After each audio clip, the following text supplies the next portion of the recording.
السلام علیکم دوستو، رینک اپ ٹی وی میں خوش آمدید۔ دوستو، سیلاب بارش یا آبی ذخائر جیسے دریا، جھیل یا سمندر سے پانی کے بہاؤ کے طور پر واقع ہو سکتا ہے، جس میں پانی اوپر ہو جاتا ہے یا سطح کو توڑ دیتا ہے، جس کے نتیجے میں اس میں سے کچھ پانی اپنی معمول کی حدود سے نکل کر اوپر آ جاتا ہے۔ سیلاب اکثر گھروں اور کاروباروں کو نقصان پہنچاتا ہے۔ لوگ روایتی طور پر دریاؤں کے ساتھ رہتے ہیں اور کام کرتے ہیں، کیونکہ یہاں زمین عام طور پر ہموار اور زرخیز ہوتی ہے۔ سیلاب املاک کو نقصان پہنچانے کے علاوہ ثانوی نتائج کا باعث بھی بن سکتے ہیں، جیسا کہ رہائشیوں کا طویل مدتی نقل مکانی اور پانی سے پیدا ہونے والی بیماریوں کے پھیلاؤ میں اضافہ، سانپ، بچھو اور زہریلے جانوروں کی افزائش اور مچھروں سے پیدا ہونے والی ویکٹر بورن بیماریاں۔ تاہم چند حفاظتی اقدامات کر کے سیلاب سے ہونے والے نقصانات کو کم کیا جا سکتا ہے۔ دوستو، آج ہم پاکستان کی تاریخ میں آنے والے 10 مہلک ترین سیلاب کے بارے میں بات کریں گے۔ دوستو، نمبر 1 پر ہم بات کریں گے 1992 میں انڈیا پاکستان میں آنے والے سیلاب کے بارے میں۔ اسے پاکستان کی تاریخ کا مہلک ترین سیلاب قرار دیا گیا ہے، جو 5 دن طویل مونسون بارشوں اور شدید موسم کی وجہ سے آیا تھا۔ یہ سلسلہ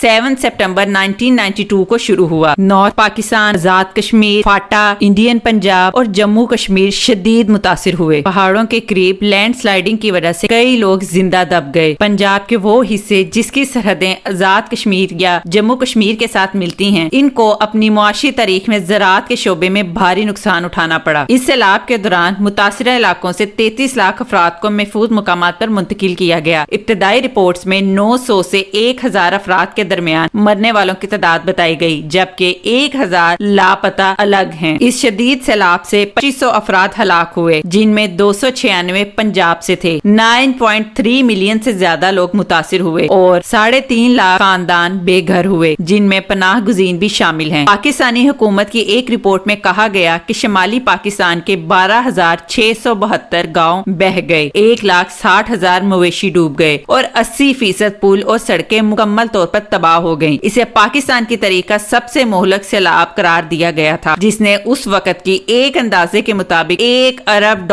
کی املاک کو تباہ کیا تھا۔ نمبر 2، 2003 میں صوبہ سندھ اس وقت بری طرح متاثر ہوا جب معمول سے زیادہ مونسون بارشیں صوبے میں سیلاب کا باعث بنی۔ اربن فلڈ نے کراچی کو بھی متاثر، جہاں 2 دن کی 284.5 ملی میٹر یعنی 11.20 انچ کی بارش نے شہر میں تباہی مچا دی، جبکہ ضلع ٹھٹھا سب سے زیادہ متاثر ہوا، جہاں 404 ملی میٹر یعنی 15.9 انچ بارش نے ضلع میں سیلابی صورتحال پیدا کی۔ کم از کم 484 افراد ہلاک اور صوبے کے تقریباً 4476 دیہات متاثر ہوئے۔ نمبر 3، 2007 میں خیبر پختونخوا، سندھ اور ساحلی بلوچستان مونسون کی بارشوں کی وجہ سے بری طرح متاثر ہوئے۔ سندھ اور ساحلی بلوچستان جون میں سمندری طوفان اور پھر جولائی اور اگست میں طوفانی بارشوں کی وجہ سے متاثر ہوئے، جبکہ خیبر پختونخوا جولائی اور اگست میں گلیشیئر پگھلنے اور شدید بارشوں سے متاثر ہوا۔ خیبر پختونخوا میں جولائی میں کم از کم 130 افراد ہلاک اور 2000 بے گھر ہوئے اور اگست میں 22 افراد لقمہ اجل بنے، جبکہ بلوچستان اور سندھ میں 815 افراد سیلاب سے لقمہ اجل بنے۔ نمبر 4 پر ہم جس سیلاب کے بارے میں بات کرنے جا رہے ہیں، یہ 2010 میں ریکارڈ ہوا۔ اس سیلاب سے تقریباً پورا پاکستان متاثر ہوا۔ 2010 میں تابڑ توڑ بارشوں کی وجہ سے بڑے پیمانے پر سیلاب نے خیبر پختونخوا اور پنجاب کو متاثر کیا۔ سیلاب سے متاثر ہونے والے افراد کی تعداد 2004 میں بحر ہند کے سونامی، 2005 کے کشمیر کے زلزلے اور 2010 کے ہیٹی کے زلزلے سے متاثر ہونے والے افراد کی مجموعی تعداد سے کہیں زیادہ ہے۔ اس سیلاب میں کم از کم 2000 افراد ہلاک ہوئے اور تقریباً 20 ملین لوگ اس سے متاثر ہوئے۔ نمبر 5، سپٹمبر 2011 میں کم از کم 361 افراد ہلاک ہوئے، تقریباً 5.3 ملین لوگ اور 1.2 ملین گھر متاثر ہوئے اور ساتھ ہی 1.7 ملین ایکڑ قابل کاشت اراضی زیر آب آ گئی۔ نمبر 6، 2012 میں پاکستان کو ایک ان ایکسپیکٹڈ سیلاب کا سامنا کرنا پڑا۔ ابتدائی طور پر میٹ آفس کی پیشن گوئی کے مطابق پاکستان میں 2012 میں معمول سے کم بارشیں ہونے والی تھیں اور ان میں سے زیادہ تر علاقے خشک سالی کا شکار تھے، لیکن 1 ستمبر تک پاکستان کے محکمہ موسمیات نے ہنگامی موسمی ایڈوائزری جاری کرنی شروع کر دی، جس میں کہا گیا کہ خلیج بنگال پر تیار ہونے والا ایک انتہائی کم دباؤ کا مونسون سسٹم ملک میں داخل ہوگا اور جنوبی پنجاب، جنوبی خیبر پختونخوا، مشرقی بلوچستان اور بلوچستان میں بڑے پیمانے پر شدید بارشوں کا باعث بنے گا۔ کم دباؤ کا یہ نظام 3 ستمبر کو ملک میں داخل ہوا اور ان علاقوں سے موسلادھار بارشیں شروع ہوئی۔ یہ نظام 12 ستمبر 2012 تک